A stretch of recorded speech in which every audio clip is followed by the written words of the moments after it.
धामी ने गढ़ी कैंट सेना छावनी में 127 इको टास्क फोर्स के कार्यक्रम में शिरकत की। कार्यक्रम में सीएम धामी ने बोलेरो और मोटरसाइकिल वितरित की।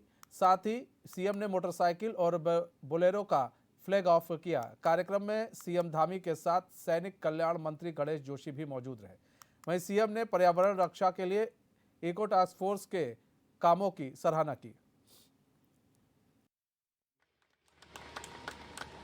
इको टास्क फोर्स पर्यावरण संरक्षण के क्षेत्र में और पौधारोपण के क्षेत्र में, वृक्षारोपण के क्षेत्र में लगातार काम करती है। इससे कहीं ना कहीं पर्यावरण का संरक्षण भी होता है, संवर्धन भी होता है और जो हमारी आबो हवा है उसको और शुद्ध करने में, पर्यावरण को अच्छा बनाने में इको टास्क फोर्स का बहुत बड़ा योगदान है। और आज जिस प्रकार से उनको बोलेरो और मोटरसाइकिल मिल गई हैं तो उससे निश्चित रूप से उनकी जो क्षमता है वो बढ़ेगी, काम करने की जो तीव्रता है और बढ़ेगी।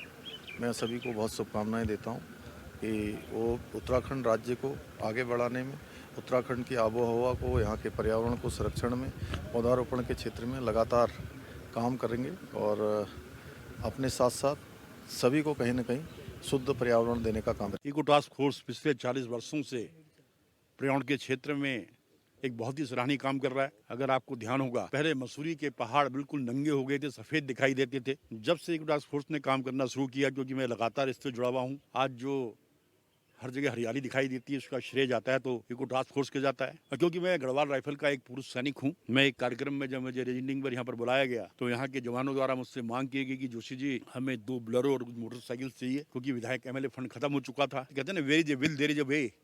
तो आदमी की कुछ करने की इच्छा होती है तो अस्त्र ढूंढता है। मैंने हीरो होंडा के लोगों से बात की और आज CSR के माध्यम से कम 40 लाख की, क्योंकि हमें 1 लाख से ऊपर की एक मोटरसाइकिल है और लगभग 15 की गाड़ियां हैं, ये हमें उपलब्ध कराई गई है। और इससे जो इको टास्क फोर्स जो काम कर रहा है उस काम में गति आएगी। और मैंने इनको भरोसा दिलाया है कि एक पुरुष सैनिक होने के नाते, जहाँ एक और मैं भारतीय जनता पार्टी का सिपाही हूँ, उससे पहले मैं एक पुरुष सैनिक भी हूँ और मैं हर मंच पे कहता हूँ कि मैं पुरुष सैनिक हूँ। अभी एक न्यूज़ 18 के चैनल मुझसे पूछने लगे, जोशी जी मतलब आपके लिए मंत्री पद जारी बढ़ा है या पुरुष सैनिक? तो मैंने कहा पुरुष सैनिक, कि मंत्री तो टेम्परेरी है, पुरुष सैनिक तो मैं जीवन भर रहूँगा।